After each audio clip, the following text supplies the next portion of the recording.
전 세계 아무도 몰랐던 비밀이 있습니다. 한 나라가 인류 역사상 가장 특별한 능력을 가지고 있었다는 겁니다. 그 나라는 대한민국입니다.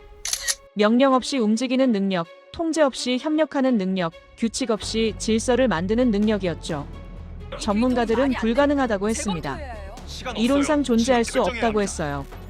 그런데 실제로 존재했습니다. 1997년 경제가 무너졌을 때, 2020년 전 세계가 멈췄을 때 한국만 작동했습니다. 어떻게요? 무엇이 이들을 움직인 걸까요? 한국 사람들에게는 다른 나라 사람들이 잃어버린 특별한 본능이 있었습니다. 그 본능의 정체는 무엇일까요? 그리고 왜 그것이 국가를 살리는 힘이 됐을까요? 진실이 지금 밝혀집니다. 잠깐만요. 1초만 시간 내셔서 구독, 좋아요 꾹 눌러주세요. 영상 제작에 큰 힘이 됩니다.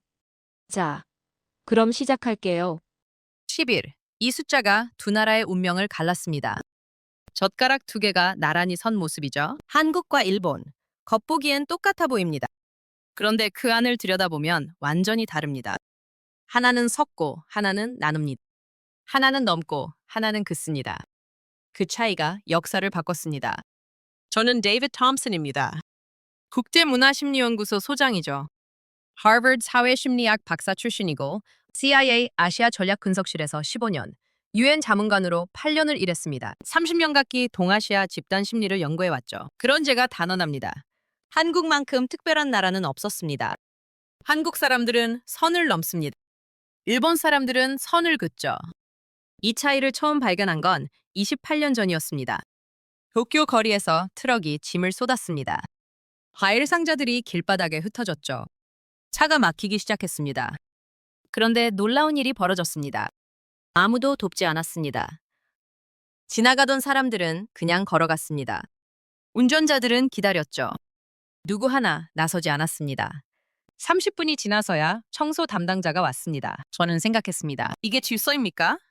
일주일 뒤 서울로 돌아왔습니다. 비슷한 사고가 났죠. 트럭이 맥주 박스를 쏟았습니다. 그런데 이번엔 달랐습니다. 5분도 안 돼서 시민들이 달려왔습니다. 할머니들이, 아주머니들이, 심지어 양복 입은 직장인들까지 함께 치웠죠. 10분 만에 길이 뚫렸습니다. 누가 시켰습니까? 아무도 안 시켰습니다. 이게 참견입니다. 선을 넘는 겁니다. 내 일이 아닌데 끼어드는 거죠. 그런데 이 참견이 나라를 움직이고 있었습니다. 식당에 들어가면 더 확실히 느껴졌습니다. 한국 식당에서는 젓가락이 사람 쪽을 향해 놓여 있었습니다. 집어서 바로 먹으라는 거죠. 일본 식당에서는 젓가락이 상차림과 나란히 놓여 있었습니다. 보기 좋게 정돈된 겁니다. 한국 음식은 섞었습니다. 비빔밥을 보세요. 밥 위에 온갖 재료를 올리고 휘휘 저어서 먹죠. 일본 음식은 나눴습니다. 스시를 보세요. 밥과 생선이 층으로 나뉘어 있습니다. 한국 사람들은 쌈을 쌉니다. 밥, 고기, 야채를 다 올려서 한 입에 넣죠. 일본 사람들은 하나씩 먹습니다. 밥 먹고, 반찬 먹고, 국 먹고 순서대로 하죠. 이게 단순히 음식 문화 차이입니까? 아닙니다. 이건 세계관의 차이입니다. 한국 사람들은 경계를 허뭅니다. 일본 사람들은 경계를 지키죠. 그리고 1997년 12월, 저는 그 차이가 만든 기적을 목격했습니다. 한국 경제가 무너지고 있었습니다. 거리마다 폐업, 포스터가 붙었고 환율은 하루가 다르게 치솟았죠. 전 세계 언론이 한국의 종말을 예고했습니다. 일본 방송은 이렇게 말했습니다. 한국은 이제 끝났다. 저도 그렇게 생각했습니다. 이 정도 충격이면 폭동이 일어나도 이상하지 않다고 봤죠. 그런데 다음 날 아침 텔레비전을 켜는 순간 눈을 의심했습니다. 은행 앞에 줄이 늘어서 있었습니다. 사람들이 금을 내고 있었죠. 금반지, 금목걸이, 돌반지까지요. 어떤 노파는 결혼반지를 빼서 내밀고 있었습니다. 명령이 있었습니까? 아니었습니다. 법으로 강제했습니까? 그것도 아니었습니다. 그저 방송에서 나라가 어려우니 금을 모읍시다 라고 했을 뿐이었습니다. 그런데 227톤의 금이 모였습니다. 21억 달러 상당이었죠. 저는 현장으로 달려갔습니다. 영동은행 앞이었죠. 한 노파에게 물었습니다. 왜 이러십니까? 노파가 조용히 대답했습니다. 내 손으로 나라를 살려야죠. 내 손으로 나라를 살린다? 이 사람은 공무원이 아니었습니다. 군인도 아니었죠. 그저 평범한 시민이었습니다. 그런데 나라 일에 참견하고 있었습니다. 그날 밤 저는 깨달았습니다. 참견이 이들의 힘이라는 걸 말입니다. 선을 넘는 게 그들의 DNA라는 걸 말이죠. 일본은 질서를 지키느라 조용히 무너졌습니다. 한국은 참견하느라 시끄럽게 일어났죠. 1997년 12월에서 1998년 1월로 넘어갈 무렵이었습니다. 저는 도쿄를 향했죠. 일본의 대응을 분석하기 위해서였습니다. 같은 시기 일본도 금융위기를 겪고 있었습니다. 대형 은행들이 무너지고 있었죠. 그런데 거리 풍경은 달랐습니다. 조용했습니다. 너무 조용했어요.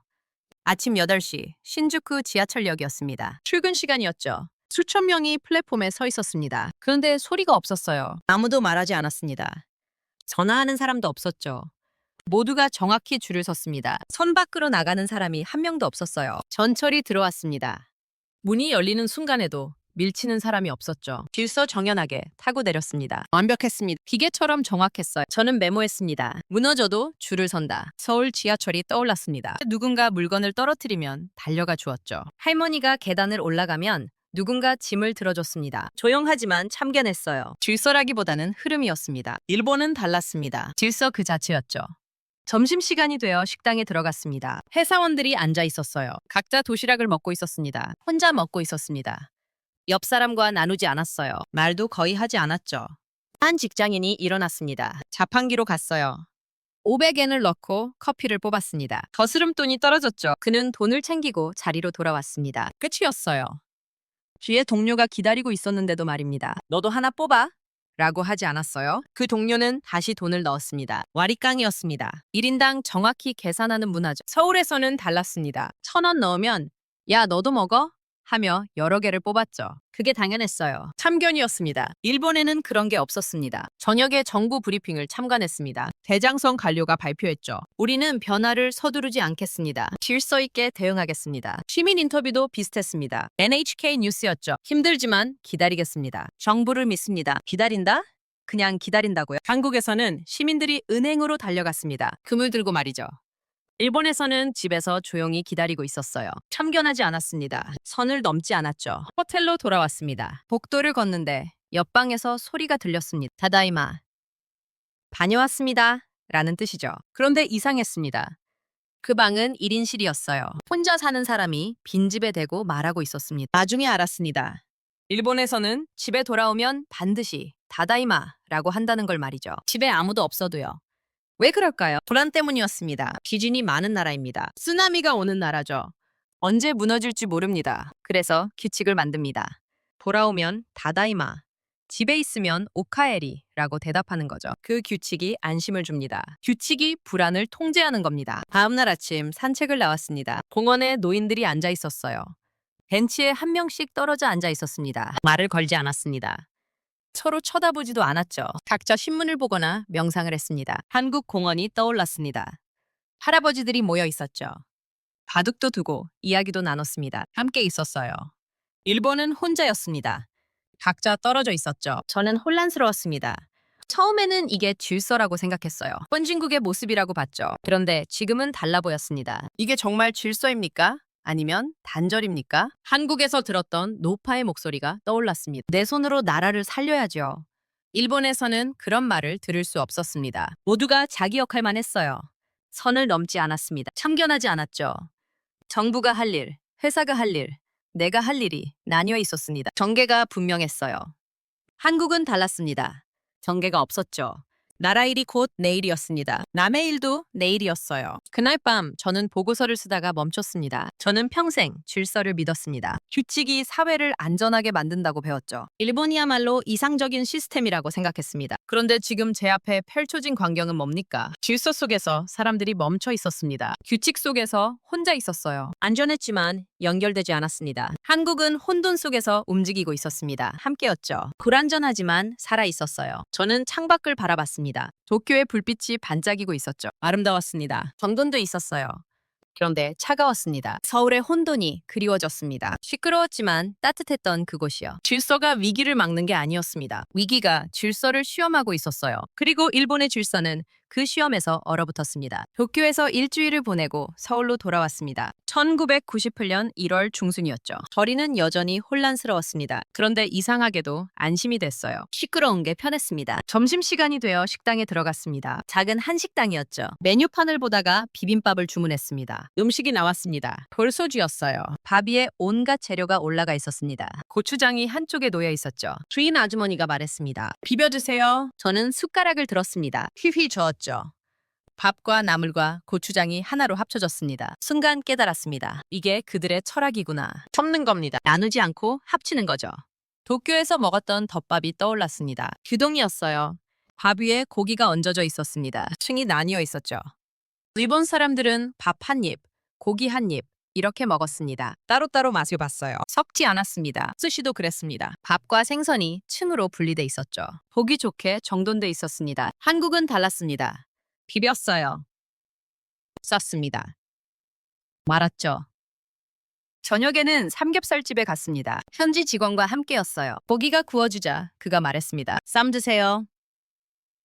상추를 펼쳤습니다. 밥을 올렸어요. 고기를 올렸습니다. 마늘, 고추, 쌈장까지 올렸죠. 그리고 싸서 한 입에 넣었습니다. 모든 게 한꺼번에 입안으로 들어왔어요. 이게 한국입니다. 경계를 허무는 겁니다. 밥, 고기, 야채 모두를 하나로 만드는 거죠. 일본에서는 상상할 수 없는 일이었습니다. 다음날 저녁 직원이 물었습니다. 공연 보러 가시겠습니까? 작은 라이브 클럽이었습니다. 록밴드가 공연하고 있었죠. 관객이 200명쯤 됐습니다. 노래가 시작됐습니다. 보컬이 마이크를 잡고 불렀어요. 그런데 놀라운 일이 벌어졌습니다. 관객들이 함께 불렀습니다. 처음부터 끝까지요. 200명 전체가 노래하고 있었습니다. 저는 눈을 의심했습니다. 이게 대체 뭡니까? 보컬이 마이크를 객석으로 향했습니다. 관객들이 더 크게 불렀죠. 무대와 객석의 경계가 사라졌습니다. 직원이 제 귀에 대고 소리쳤습니다. 떼창입니다. 떼창? 무슨 뜻입니까? 나중에 설명을 들었습니다. 매기고 받는 거라고 했어요. 민요에서 유래했다고 하더군요. 선창자가 앞소리를 매기면 여럿이 뒷소리를 받는 겁니다. 아리랑이 그렇다고 했습니다. 앞부분은 혼자 부르고 아리아리랑 부분은 모두 함께 부른다고요. 동요도 마찬가지였습니다. 일하면서 부르던 노래죠.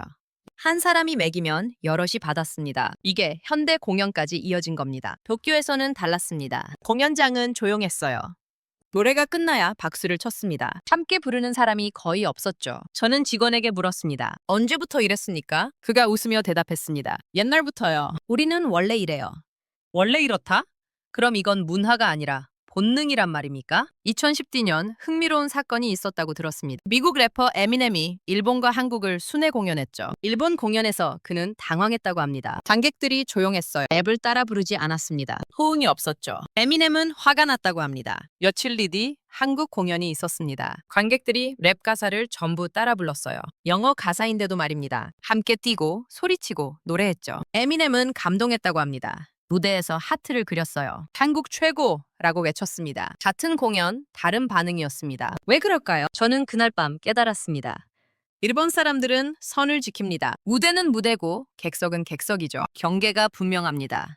한국 사람들은 선을 넘습니다. 무대와 객석이 하나가 되어 경계를 허뭅니다. 이게 참견입니다. 음식에서도 노래에서도 일상에서도 그들은 섞었습니다. 경계를 넘었어요. 참견했죠. 그런데 이게 왜 작동할까요? 저는 생각했습니다. 한국 사람들에게 참견은 불안을 줄이는 방식이 아닐까요? 혼자 있으면 불안합니다. 그래서 함께합니다. 섞이죠. 경계를 넘어서 연결됩니다. 일본은 규칙으로 불안을 통제합니다. 한국은 연대로 불안을 이깁니다. 둘 다 불안을 다루는 방식입니다. 그런데 결과가 다릅니다. 일본은 조용히 멈췄습니다. 한국은 함께 움직였죠. 저는 그날 밤 보고서를 수정했습니다. 제목을 바꿨어요. 혼돈이 아니라 연대다.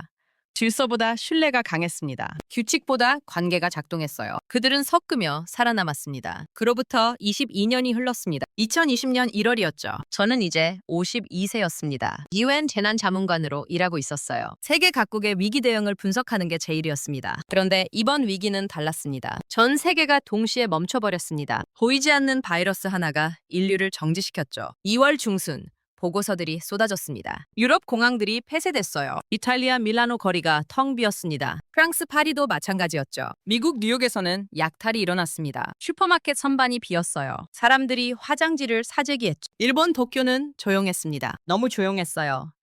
긴급 사태가 선포됐지만 거리에 사람이 없었습니다. 모두가 멈췄습니다. 그런데 한 곳만 달랐습니다. 서울이었습니다. 인천공항 보고서를 읽었습니다. 놀라웠어요. 공항이 작동하고 있었습니다. 체온 측정, 동선 추적, 격리 시스템이 돌아가고 있었죠. 혼란이 없었습니다. 저는 즉시 화상회의를 요청했습니다. 한국 방역당국과 연결됐어요. 어떻게 이게 가능합니까? 담당자가 대답했습니다. 국민이 움직이고 있습니다. 국민이 움직인다? 명령해서입니까? 아닙니다. 스스로 하고 있습니다. 저는 믿을 수 없었습니다. 그래서 직접 확인하기로 했죠. 3월 초 서울에 도착했습니다. 22년 만이었어요. 공항은 조용했습니다. 그런데 멈춘 게 아니었어요. 정확히 움직이고 있었습니다. 마스크를 쓴 직원들이 체온을 쟀습니다. 동선을 기록했죠. 안내가 명확했어요. 혼란이 없었습니다. 누가 지휘했습니까? 보이지 않았습니다. 그런데 모두가 제 역할을 하고 있었어요. 거리로 나왔습니다. 사람들이 마스크를 쓰고 있었습니다. 100%였어요. 강제한 겁니까? 아니었습니다. 스스로 쓰고 있었죠. 약국 앞에 줄이 서 있었습니다. 마스크를 사려는 사람들이었어요. 2m씩 뛰어 서 있었습니다. 누가 시켰습니까? 줄에 표시가 있었습니까? 없었습니다. 그냥 서로 뛰어섰습니다. 자발적으로요.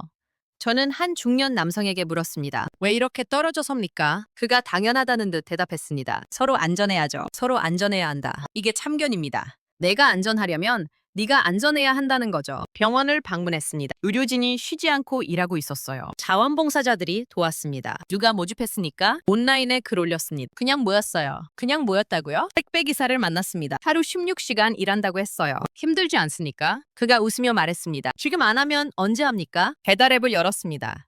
리뷰가 쏟아지고 있었어요. 기사님 감사합니다. 덕분에 살고 있습니다. 조심하세요. 사람들이 서로를 챙기고 있었습니다. 같은 시각 도쿄는 어땠을까요? 보고서를 확인했습니다. 조용했습니다. 사람들은 집에 있었어요. 정부 발표를 기다렸죠. 자원봉사는 거의 없었습니다. 각자 자기 역할만 했어요. 선을 넘지 않았습니다. 뉴욕은 혼란스러웠습니다. 병원이 포화됐어요. 시신을 옮길 트럭이 부족했죠. 유럽은 봉쇄됐습니다. 국경이 닫혔어요. 이동이 금지됐습니다. 그런데 서울은 달랐습니다. 멈추지 않았습니다. 느려졌지만 작동했어요. 명령 없이 움직였습니다. 저는 그날 밤 깨달았습니다. 이 사람들은 매뉴얼이 필요 없었습니다. 습관이 있었어요. 본능이 있었죠. 참견의 본능입니다. 내 일만 하지 않습니다. 남의 일도 내일이에요. 나라 일도 내일이죠. 1997년에도 그랬습니다. 금을 모았어요. 명령 없이 말이죠. 2020년에도 똑같았습니다. 마스크를 썼습니다. 거리를 뒀어요. 프로를 도왔죠. 명령이 없었습니다. 그런데 완벽했어요.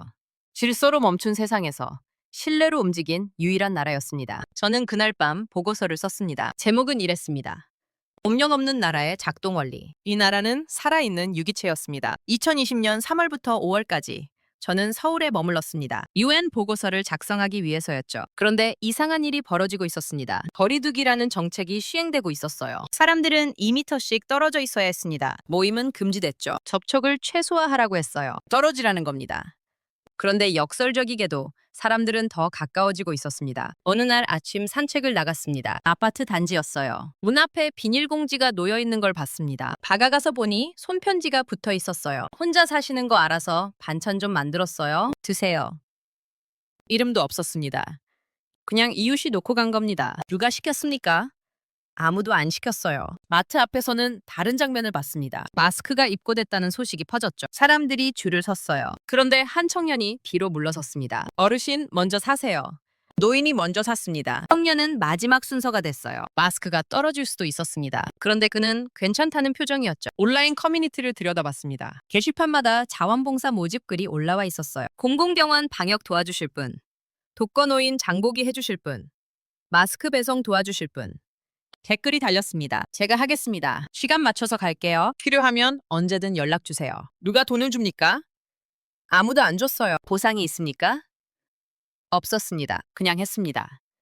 9시 뉴스보다 빨랐습니다. 정부 발표보다 먼저 움직였어요. 자발적 정보 공유가 이루어지고 있었습니다. 공공구역 확진자 나왔어요. 조심하세요. 마스크 여기 남았어요. 필요하신 분 오세요. 명령이 아니었습니다. 방심이 움직이고 있었어요. 외국 기자들이 물었습니다. 화상 인터뷰였죠. 한국 사람들은 왜 불평하지 않습니까? 봉쇄도 없는데 어떻게 따릅니까? 저는 대답했습니다. 그들은 불안할수록 나섭니다. 그게 그들의 참견 본능입니다. 기자들이 이해하지 못하는 표정이었어요. 서양에서는 상상하기 어려운 일이었죠. 미국에서는 마스크 착용을 거부하는 시위가 일어났습니다. 자유를 달라고 외쳤어요. 유럽에서는 봉쇄 반대 집회가 열렸죠. 개인의 자유가 먼저였습니다. 내 권리가 우선이었어요. 한국은 달랐습니다. 우리가 먼저였어요. 내가 안전하려면 네가 안전해야 한다고 생각했습니다. 4월 어느 날 저는 봉사 현장에 참여했습니다. 병원 앞에서 방역 작업을 돕는 거였어요. 중년 남성들이 많았습니다. 50대, 60대로 보였죠. 묵묵히 일하고 있었어요. 한 분께 물었습니다. 왜 이 일을 하십니까? 그분이 땀을 닦으며 대답했습니다. 이게 나라 일이 아니면 뭐가 나라 일이겠습니까? 그 순간 1997년이 떠올랐습니다. 은행 앞에서 만났던 노파가 생각났어요. 내 손으로 나라를 살려야죠. 똑같았습니다. 23년이 지났는데 말이죠. 세대가 바뀌었는데도 똑같았어요. 이건 교육으로 만들어진 게 아니었습니다. DNA였습니다. 참견의 DNA죠. 저녁에 호텔로 돌아와 논문 초안을 작성하기 시작했습니다. 제목을 정했어요. The Architecture of Trust. 신뢰의 공학. 내용은 이랬습니다. 한국은 시스템보다 사람을 먼저 설계했다. 명령이 아니라 신뢰로 작동하는 사회를 만들었다. 규칙이 아니라 관계가 중심이 됐다. 세계는 시스템을 만들었습니다. 법을 만들고 규칙을 정하고 처벌을 강화했죠. 그래서 사람들이 따르게 만들었어요. 한국은 달랐습니다. 사람을 만들었어요. 아니, 사람이 원래 가지고 있던 본능을 살렸습니다. 참견의 본능, 연대의 본능, 신뢰의 본능을 말이죠. 그래서 명령 없이도 움직였습니다. 법 없이도 작동했어요. 처벌 없이도 따랐죠. 신뢰가 가장 빠른 통신망이었습니다. 양심이 가장 정확한 매뉴얼이었어요. 저는 30년 가까이 집단 심리를 연구했습니다. 수많은 나라를 분석했죠. 위기 대응 시스템을 비교했어요. 그런데 한국만큼 특별한 사례는 없었습니다. 이 나라의 시스템은 사람이었습니다. 사람이 곧 시스템이었어요. 그리고 그 사람들은 서로를 믿고 있었습니다. 2021년 6월 저는 주니바에 있었습니다. 국제재난포럼이 열렸죠. 각국 대표들이 모였어요. 미국, 유럽, 일본, 중국에서 전문가들이 왔습니다. 주제는 명확했죠. 팬데믹 대응 사례 분석이었습니다. 저는 발표자로 초청받았어요. K연대 보고서를 공식 발표하는 자리였습니다. 무대에 올랐습니다. 200명이 넘는 청중이 앉아 있었죠. 긴장됐어요. 그런데 확신도 있었습니다. 발표를 시작했습니다. 2020년 세계는 멈췄습니다. 그런데 한 나라만 달랐습니다. 대한민국이었죠. 화면에 그래프를 띄웠어요. 한국의 위기 대응 속도였습니다. 확진자 추적 시간, 격리 효율, 의료 대응 속도를 보여줬죠. 평균 6시간 이내에 동선이 추적됐습니다. 자원봉사율은 전년 대비 340% 증가했어요. 매뉴얼 없이 94%의 복구율을 기록했습니다. 첨중이 웅성거리기 시작했습니다. 한 미국 대표가 손을 들었어요. 그건 문화적 특성일 뿐입니다. 재현 불가능하죠. 다른 유럽 대표가 거들었습니다. 집단주의 사회니까 가능한 겁니다. 우리와는 다릅니다. 저는 예상했던 반응이었어요. 침착하게 다음 슬라이드를 넘겼습니다. 그렇다면 이건 어떻게 설명하시겠습니까? 화면에 비교 데이터가 나타났습니다. 같은 기간 일본, 미국, 유럽의 대응 사례였죠. 일본도 집단주의입니다. 그런데 자원봉사율은 한국의 12% 수준이었어요. 미국은 개인주의입니다. 봉쇄 거부 시위가 일어났죠. 유럽은 국경을 닫았습니다. 이동이 금지됐어요. 청중이 조용해졌습니다. 저는 목소리를 높였어요. 한국은 달랐습니다.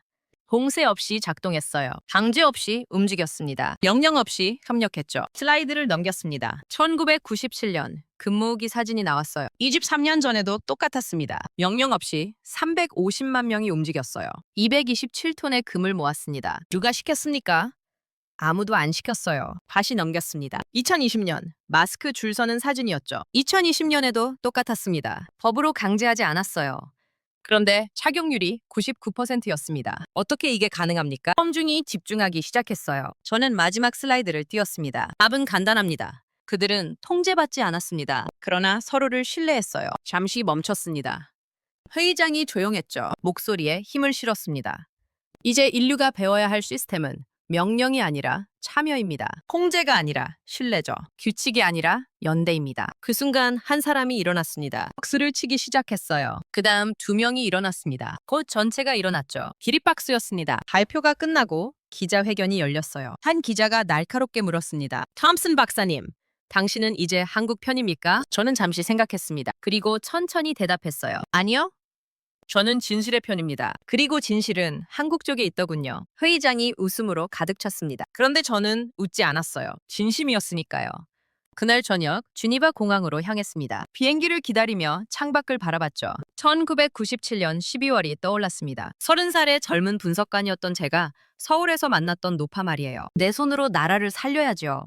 떨리는 손으로 결혼 반지를 내밀던 그분의 모습이 선명했습니다. 저는 조용히 중얼거렸어요. 그 손이 세계를 움직였습니다. 28년 전 한 노파의 손길이 2021년 주니바 회의장까지 닿았습니다. 명령이 아니라 신뢰로, 통제가 아니라 참여로 세상을 바꾸고 있었어요. 참견의 민족이라 불렸던 한국 사람들.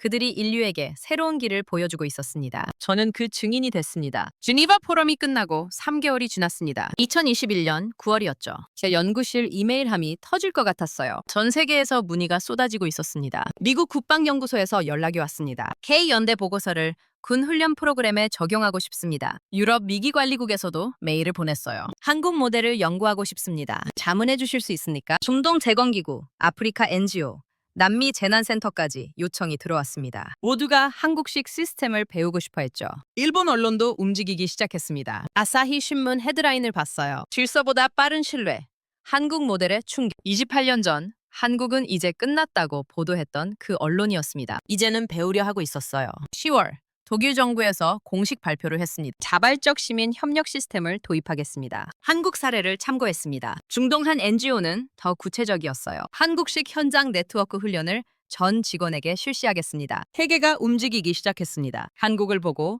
한국을 배우고, 한국을 따라하기 시작했죠. 11월 미국 CNN에서 연락이 왔습니다. 다큐멘터리를 만들고 싶습니다. 인터뷰해 주시겠습니까? 촬영이 진행됐어요. 제목이 인상적이었습니다. 참견이 만든 기적. 대한민국의 집단 품격. 방송이 나간 뒤 반응이 폭발적이었습니다. 조회수가 500만을 넘었어요. 댓글이 쏟아졌죠. 이게 가능한 일인가? 우리도 배워야 한다. 한국이 미래다. 12월 워싱턴에서 저를 불렀습니다. 의회 브리핑이었어요. 의사당 회의실에 들어갔습니다. 상원 의원 12명, 국방부 관계자 8명, CIA 분석관 5명이 앉아 있었죠. 제 옛 동료도 있었습니다. 잭이었어요. 함께 15년을 일했던 친구였습니다. 발표를 시작했어요. 한국 모델의 핵심은 간단합니다. 영영 없는 협력이죠. 잭이 끼어들었습니다. 톰슨, 그건 문화적 우연이야. 재현 불가능해. 저는 예상했던 반응이었어요. 우연이라 하기엔 너무 오랜 습관입니다. 1997년 IMF 때도, 2020년 팬데믹 때도, 그 사이 모든 위기 때도 똑같았어요. 이게 우연입니까? 한 상원 의원이 물었습니다. 그럼 우리도 할 수 있다는 겁니까? 저는 잠시 멈췄습니다. 솔직해야 했어요. 쉽지 않을 겁니다. 미국은 개인의 자유를 최우선으로 여기죠. 한국은 공동체의 안전을 먼저 생각합니다. 그 차이가 크거든요.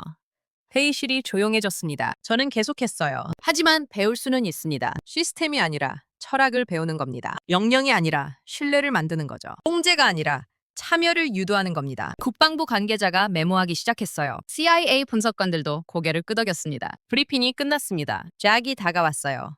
자네 변했어. 저는 웃었습니다. 아니, 한국이 날 바꿨지. 2022년 2월 미국 재난본부 FEMA에서 공식 발표를 했습니다. K-Trust 모델을 채택합니다. 보고서 표지에는 태극 문양이 새겨져 있었어요. 그 아래 문구가 적혀 있었습니다. 명령 없는 협력. 28년 전 혼돈이라 불렸던 한국의 방식이 이제 세계 표준이 되고 있었습니다. 저는 그날 밤 연구실에 혼자 앉아 있었어요. 창밖을 바라봤습니다. 워싱턴의 야경이 펼쳐져 있었죠. 1997년 서울이 떠올랐습니다. 시끄럽고 혼란스러웠던 그곳 말이에요. 처음엔 질서가 없어 보였습니다. 그런데 지금은 압니다. 그건 혼돈이 아니었어요. 살아있는 유기체의 움직임이었습니다. 그들은 혼돈을 정복하지 않았습니다. 혼돈과 함께 살아가는 법을 배웠어요. 그것이 가장 오래된 생존의 기술이었죠. 질서로 멈춘 세계. 신뢰로 달린 한 나라. 그리고 이제 그 나라가 세계를 가르치고 있었습니다. 저는 조용히 중얼거렸어요. 참견의 민족. 당신들이 옳았습니다. 2023년 10월 저는 도쿄에 있었습니다. 한일 공동 심포지엄이 열렸죠. 주제는 위기 시대의 공동체 심리학이었습니다. 26년 만에 다시 온 도쿄였어요. 그런데 분위기가 달랐습니다. 일본 학자들이 먼저 질문했습니다. 예전엔 상상할 수 없던 일이었죠. 한 교토대학 교수가 일어났어요. 우리는 왜 그렇게 섞이지 못했을까요? 회의장이 조용해졌습니다. 일본 사람이 일본의 약점을 인정하는 순간이었죠. 저는 천천히 대답했습니다. 한국은 섞었습니다. 일본은 나누려 했죠. 한국은 선을 넘었습니다. 일본은 선을 지켰어요. 그 차이가 운명을 갈랐습니다. 한 젊은 일본 학생이 손을 들었어요. 그럼 이제 우리는 어떻게 해야 합니까? 저는 화면을 띄웠습니다. 숫자 3이 나타났죠. 1 더하기 1은 뭡니까? 학생들이 대답했습니다. 2입니다. 저는 고개를 저었어요. 아닙니다. 한국은 3을 만들었습니다. 첨중이 웅성거리기 시작했습니다. 저는 설명을 이어갔어요. 한국은 1과 2를 단순히 합쳐 2를 만들지 않았습니다. 서로를 이해해서 3을 만들었죠. 그 셋은 새로운 가능성입니다. 시너지입니다. 창조예요. 1997년 금 모으기를 예로 들었습니다. 컵에 50만 명이 금을 냈습니다. 단순 계산으로는 350만 명의 힘이죠. 그런데 결과는 달랐어요. 전 국민이 움직였습니다. 7천만 명의 의지가 됐죠. 1 더하기 1이 100이 된 겁니다. 2020년 팬데믹도 마찬가지였습니다. 정부와 국민이 따로 움직이지 않았어요. 함께 움직였습니다. 의료진과 시민이 나뉘지 않았죠. 하나가 됐어요. 그래서 세계가 놀랐습니다. 화면에 영상을 띄웠습니다. 2023년 여름, 서울의 태풍 피해 복구 현장이었어요. 젊은이들이 삽을 들고 있었습니다. 70대 어르신들이 물을 날랐죠. 20대와 70대가 함께 일하고 있었어요. 누가 지시했습니까? 아무도 안 했습니다. SNS에 글이 올라왔을 뿐이었죠. 도움 필요합니다. 그러자 모였습니다. 나이, 직업, 지역이 달랐어요. 그런데 목적은 같았습니다. 저는 내레이션을 넣었어요. 세대가 달라도 목적은 같았습니다. 우리라는 한 단어였죠. 일본 청중들이 숨죽이며 지켜봤습니다. 영상이 끝났어요. 한 청년이 일어나 박수를 쳤습니다. 그 다음 2명, 3명, 10명이 일어났죠. 곧 전체가 일어났습니다. 일본 청년들이 한국을 향해 박수를 보내고 있었습니다. 발표가 끝나고 한 일본 기자가 물었어요. 팜슨 박사님, 일본은 변할 수 있습니까? 저는 잠시 생각했습니다. 그리고 조심스럽게 대답했죠. 선을 긋는 것도 장점입니다. 질서도 필요해요.